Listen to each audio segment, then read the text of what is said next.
nisam bilo kakva mačka.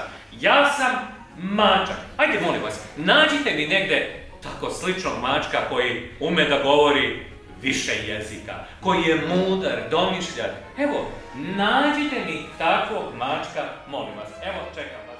Pardon?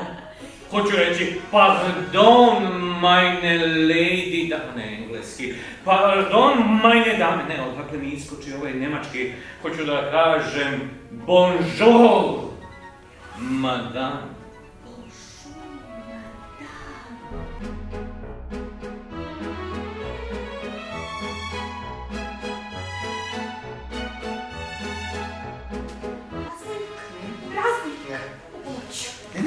Razbojnik! U pomoć! Ma šta u pomoć, sad ćete da mi platite? Ne,